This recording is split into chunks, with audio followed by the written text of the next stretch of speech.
Con nuestro invitado de esta mañana, el analista César Villalona, analizaremos las perspectivas de las exportaciones para este 2015. Conversaremos sobre el reciente informe de FUSADES y el reto también de atraer inversión extranjera. César, este domingo zarpa desde Acajutla hasta China un barco con 52,000 toneladas de azúcar, una cantidad que representa el 10% de las exportaciones. ¿Simboliza este cargamento, esta entrega para China, de alguna manera, el inicio de una nueva etapa comercial con este país? Sí, creo que sí, que la inicia, porque nosotros no hemos tenido relaciones comerciales con China formalmente y no hemos sido exportadores a China, aunque aquí llegan muchos productos de China, entran vía Panamá fundamentalmente, pero no hemos sido exportadores de productos a China. Entonces, con esta exportación de azúcar, yo creo que se inicia un proceso muy importante. Son 52,000 toneladas, un poquito más de 20 millones de dólares, pero la idea es llegar a 150,000 en el año. Estamos hablando de una exportación de azúcar de más de 60 millones de dólares. El año pasado, para tener una idea, las exportaciones de azúcar totales anduvieron por los 160 millones. Si solo a China se venden más de 60, eso te da una idea de una cantidad importante, ¿no? Pero además, China tiene una cuota de casi 2 millones de toneladas, 1.9 millones de toneladas, que permite que se le vendan sin pagar aranceles, porque todavía esta exportación paga un arancel de 50%. Lo que pasa es que estaba en 125, 130, entonces China lo bajó a 50, porque le quitamos una reserva que teníamos en la OMC. Pero China tiene una cantidad más grande todavía, de casi 2 millones, que la puede comprar sin que se le paguen aranceles, o sea, entra más barato allá, y la asigna a los países del mundo de acuerdo a cómo lleguen, a cómo oferten. Es decir, que podemos también tener acceso a esa cuota. Pero también China va a abrir su mercado a las exportaciones de café nuestro y también a muchos otros productos que se puedan colocar allá. Yo creo que ahí se abre una posibilidad enorme de vender, exportar hacia China y también de generar inversión.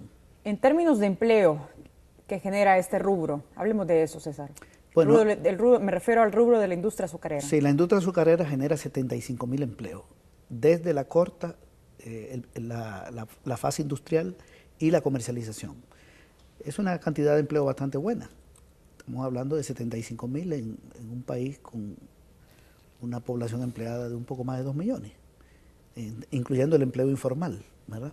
Entonces 75,000 es una cantidad buena. El azúcar aporta el 5% del Producto Interno Bruto agrícola y yo creo que va a crecer, porque el azúcar es un producto en expansión, ha crecido muchísimo en estos años y la industria azucarera está pensando en llevar las exportaciones este año a 200 millones de dólares, o sea, más que el año pasado.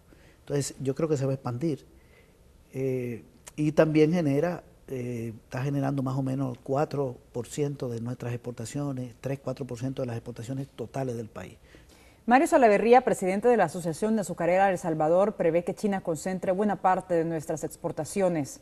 ¿Puede venir este impulso a renovar nuestra industria azucarera? ¿Cómo lo ve usted? Sí, hay planes de renovación de la industria. Y si China nos compra más, definitivamente habrá que emplear el área de siembra y de producción. Que por cierto, hay que tener un poco de cuidado con el azúcar, porque también es un cultivo que tiene impacto ambiental.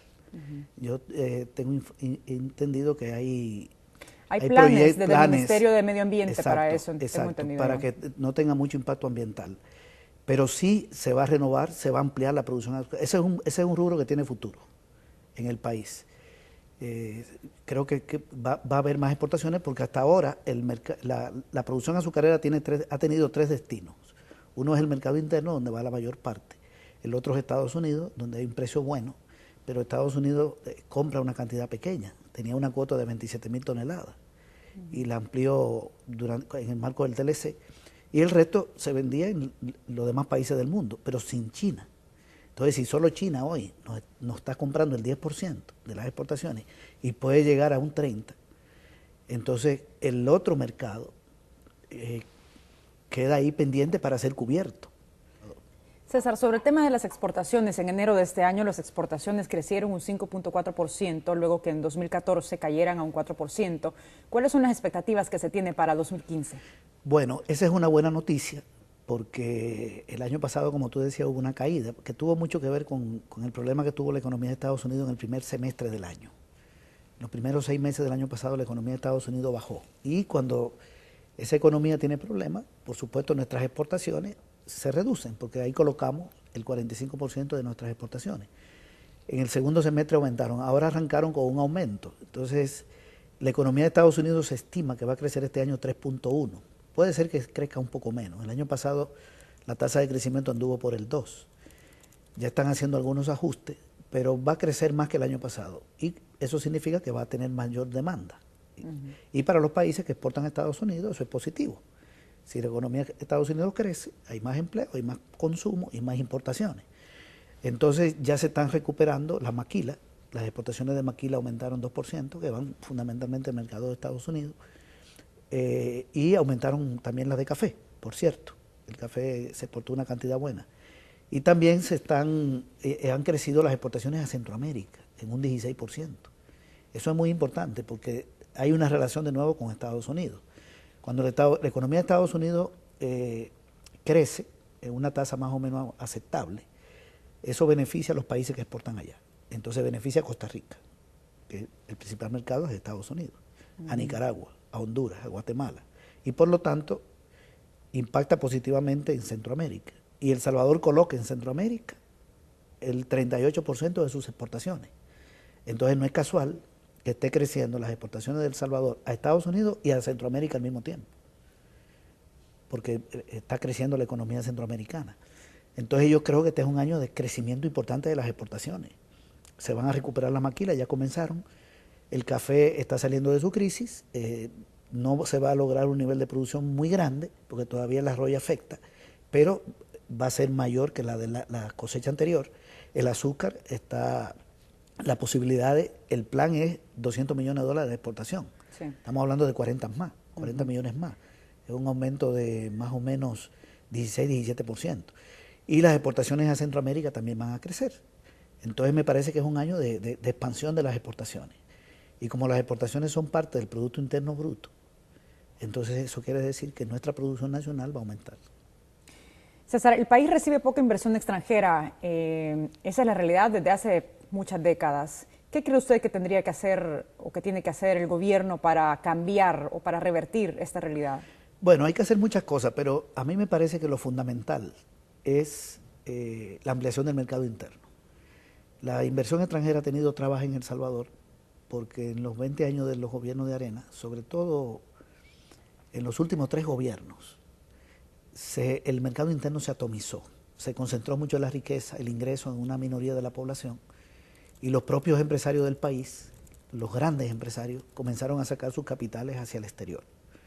No es casual que saquen tanto dinero para invertir en metrocentros en Centroamérica, en centros comerciales, los almacenes, los bancos. Ellos vieron un mercado interno muy pequeño, un país con salarios bajos, pensiones bajas y una riqueza muy concentrada, un ingreso muy concentrado. Solo Brasil y El Salvador tenían una concentración del ingreso por encima del promedio de América Latina. Eso ha mejorado en los últimos años, se ha desconcentrado un poco. Entonces, en un mercado interno pequeño y donde el circulante no crece mucho por la dolarización, para colmo, porque en una economía con una moneda propia, el Banco Central puede ser prestamista de última instancia y puede aumentar el circulante y generar más demanda interna. Aquí el circulante solo crece si entran más dólares que los que salen. La dolarización quita la política monetaria y crea un mercado más restrictivo. Entonces no ha sido muy atractivo para la inversión, porque una inversión llega si encuentra un mercado interno capaz de comprar lo que esa inversión va a generar, un bien o un servicio. Entonces los grandes años de inversiones, el año 98 y el año 2006-2007, 2007-2008, han sido años donde esa inversión ha venido a comprar empresas existentes. 98 Antel, la distribución de energía y las pensiones, que surgieron las AFP. Y el año 2007-2008 a comprar los bancos y las empresas de seguro y las AFP. Cuando quitas esos 2 picos la inversión es pequeña. Entonces me parece que lo fundamental la redistribución del ingreso, sacar gente de la pobreza que tenga más capacidad de demanda para darle más rentabilidad a la inversión en general, incluyendo la extranjera. Por supuesto, hay que hacer más cosas. Se necesita mejor infraestructura, sí. Costos de energía más baratos, capacidad, mano de obra más capacitada.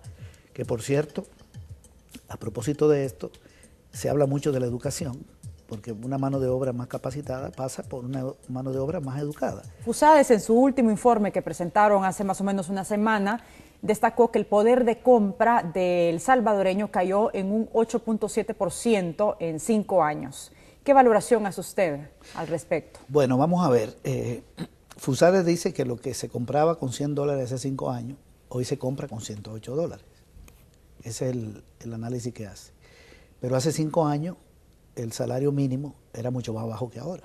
Solo en los últimos 3 años ha aumentado 12%. Este año arrancó con un aumento de 4%. Es decir, que la gente tiene más de $100, ¿verdad? El salario mínimo en el sector público está en $300. Hubo un aumento sustancial. Y el salario mínimo ha aumentado más que esos $8. También ha habido un aumento de la pensión, que en el gobierno de Mauricio Funes y el FMLN subió de $142 a $207. Estamos hablando de un aumento de más de 60%. Y también ha habido una política pública que le ha permitido a muchos hogares ahorrarse algún dinero.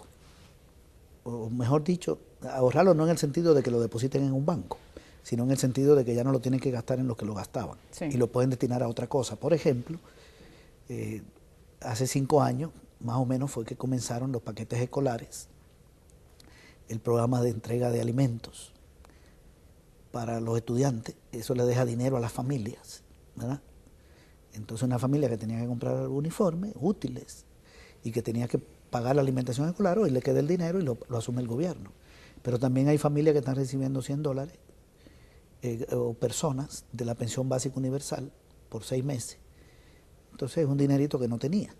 También está el programa PATI, que es otra entrega de dinero a una parte de la población, el programa de comunidades urbanas y rurales solidarias, que beneficia a más de 100 personas, más de 100.000 personas, perdón.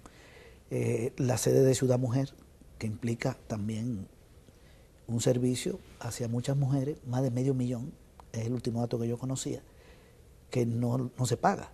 También han bajado los precios de los medicamentos, de más de 7.000 medicamentos en este periodo.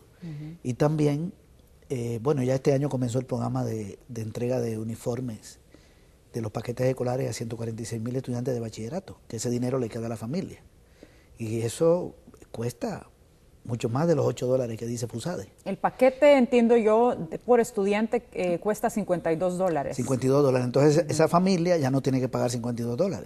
Entonces, ¿qué es un aumento de $8 en 5 años? A mí me llamó la atención ese dato, porque lo que tú comprabas con $100 hace 5 años, hoy te cuesta 108. Eso es una cosa muy chiquita, un aumento chiquito. Eso es criticar por criticar, porque esa es una inflación de 1.7, 8% anual. Una inflación bajita, acumulada. Que por cierto somos el país con la menor inflación de América Latina. Entonces los ingresos de la gente han aumentado más, incluso las remesas el año pasado aumentaron en una cantidad enorme. En la baja de los precios de los combustibles le dejaron en la mano a la población millones de dólares. Entonces me parece que ese dato no expresa ningún problema de caída de la capacidad de compra de la gente, porque los ingresos han aumentado mucho más. Y muchas familias ya no pagan lo que antes pagaban porque lo asume el gobierno. También está el programa de agricultura familiar, ¿verdad?, que implica la entrega de paquetes agrícolas este año van a ser 600.000 productores y productoras del campo que no lo pagan, porque es un subsidio del Estado. Se amplió el subsidio al gas, al área rural, más de 30.000 familias. Entonces, me parece que ese dato no es bueno. FUSADES lo que debió decir en el tema de la inflación fue que la inflación del año 2012 y 2013 fue 0.8% en los 2 años. Y la del 2014 fue 0.5%. Y que en esos 3 años ha sido la más baja de América Latina. Un estudiante de economía de primer año sabe que la inflación no es grave en un país cuando no llega a 2 dígitos. O sea, cuando es de 1, 2, 6, 7% no es grave. Comienza a ser ya problemática cuando llega a 10% o lo supera. Bien, ha sido 0.8, 0.8 y 0.5 en los últimos 3 años. Que por cierto, en diciembre del 2011 se aprobaron unas medidas fiscales y la ANEP y FUSADE dijeron que todo se iba a poner caro. Y en el 12 la inflación fue 0.8. Y el año pasado, en septiembre, se aprobaron otras medidas fiscales, el impuesto a las transacciones bancarias y la reforma al Código Tributario, que no fueron impuestos, porque fue uno, ellos dicen impuestos, en plural, y fue uno. Lo demás fueron reforma al Código Tributario y a las rentas. Y se dijo que todo se iba a poner caro y la inflación fue 0.5. Entonces los vaticinios de FUSADES, porque no nos olvidemos todo lo que aquí se dijo, entre mayo y septiembre. Se puso caro el frijol, se debe a los impuestos. Esa era la campaña radial. Se puso caro el maíz, se debe a los impuestos. Todo se va a poner caro. Y el país cierra con una inflación de 0.5. No llegó a 1. Y este año, en enero, ya tenemos el dato, está en menos 0.7. Entonces aquí no hay un problema de inflación. Este es un país con estabilidad de precios, incluso no solo con este gobierno y con el anterior, sino en los propios gobiernos de Arena la inflación no fue alta, sobre todo desde el gobierno de Calderón Sol para acá. Nosotros tenemos un país con cierta estabilidad de precios. Esa no es una variable donde el FUSADES pueda hacer una crítica. Y lo que usted también ya decía, ¿no? Del aumento del salario mínimo, que entiendo que en 5 años fue 2 veces, que representa el 20%. Tres veces con el de este año. Sí, además que FUNES lo aumentó muchísimo para el sector público y las pensiones. Y todos estos programas sociales de redistribución del ingreso, que la gente ya no tiene que pagar una serie de servicios y de bienes porque lo asume el Estado. Entonces, me parece muy pobre ese informe por ahí, por ese lado. A ver, también FUSADES es pesimista en cuanto al crecimiento económico para este 2015. ¿Hay razones para hacerlo o hay razones para ser optimistas? Yo creo que la economía va a crecer más de lo que dice el presupuesto del Estado. En el presupuesto de la Nación, que se aprobó el año pasado, el presupuesto del 2015, se hace un estimado de crecimiento económico con 2 escenarios, uno pesimista 2.2 y uno optimista 2.8. Yo creo que va a crecer más de 3% la economía, por varias razones. Lo primero es que el contexto internacional es más positivo. El año pasado las exportaciones, que son parte de la producción, cayeron. Este año la parte de la producción exportable que se exporta va a crecer. Y de todo el PIB, El Salvador exporta el 22%. El otro 78% va al mercado interno. Entonces, esta parte que se exporta del PIB va a crecer, ya comenzó, más de 5% en enero. Y lo que estábamos hablando hace un ratito del azúcar, la recuperación del café, la economía de Estados Unidos, hay un mejor escenario internacional. Y la parte que va al mercado interno también va a crecer porque va a haber más inversión pública, la inversión pública es más alta, supera los 1.140 millones de dólares, más alta que en el 2014. Y también va a haber más inversión privada, incluso extranjera. Este año se inician los proyectos de energía solar, que son 250 millones, 3 empresas extranjeras, incluso Alba Petróleo va a invertir en energía. También está el inicio del Fomilenio este año, una inversión importante, no es la mayor inversión, pero comienza este año. También el Telfondo de Yucatán de 142 millones de dólares, donde se van a hacer inversiones en infraestructura muy importantes, 2 puertos fronterizos con Guatemala, la carretera que va de Zaragoza al puerto a 4 carriles, también están los 200 millones de donación de la Unión Europea, que es otra inversión importante. Estoy hablando de cosas que ya están aprobadas. Sí. Hay otras que son préstamos. Está la segunda etapa del CITRAN, que comienza este año. Está también la ampliación del aeropuerto, que ya se inició, son 300 millones que se le van a invertir. El aeropuerto de Ilopango también, me refería primero al Monseñor Romero. El de Ilopango se le va a hacer una inversión. Y el gobierno se está moviendo a nivel internacional con una política muy importante de cooperación. Ahora está esta alianza para el desarrollo, ¿verdad? De los países del Triángulo del Norte, donde va a haber una inversión importante. Este es un año me parece, donde va a aumentar la producción para el mercado interno y la producción exportable. Te voy a dar un dato de enero, porque ya hay un dato de enero que da un indicio. Fíjate que en enero la capacidad de consumo de la población aumentó por varias razones. Aumentó el salario mínimo 4% y la inflación es menos 0.7%. Segundo, ya aumentaron las remesas en enero, 8 millones de dólares, 2.7%. La tasa de interés de los créditos ha bajado para un año y para más de un año.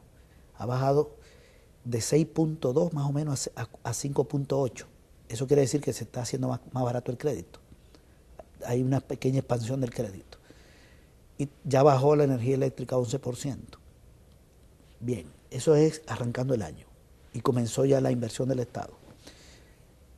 Y la inflación menor a ese aumento salarial. Hay un aumento del consumo. Y resulta que las importaciones de bienes de consumo han disminuido en 11%. Entonces, esta mayor demanda interna, ¿con qué se está cubriendo? Se está cubriendo con producción nacional.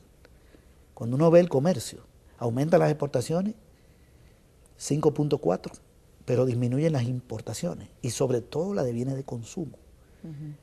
O sea que el consumo de la población se está satisfaciendo más con producción local que con importación. Sí han crecido las importaciones de maquinaria, para la industria 16% y para construcción más de 30%. Eso es muy importante, que la industria haya aumentado su importación de maquinaria y el sector construcción, porque eso quiere decir que se está renovando el activo fijo. Se está desplazando máquina vieja por nueva o se están comprando máquinas nuevas y eso le da más capacidad productiva al sector industrial manufacturero, que es el más importante de la economía, porque la industria genera el 24% del PIB, el comercio es el 20% y la agricultura es el 12%. Entonces la industria se está renovando, incluyendo la construcción, que es otro sector. Ya si le sumo construcción a la industria manufacturera, ando como por cerca del 30% del PIB nacional. Entonces se ve que va a haber un despegue ahí de la producción y toda esa inversión en infraestructura. Además, este año también va a aumentar la producción agrícola. Está la inversión en cacao de 25 millones para 10.000 manzanas que se van a sembrar. Ese es un proyecto que se inicia con una cooperación de Estados Unidos.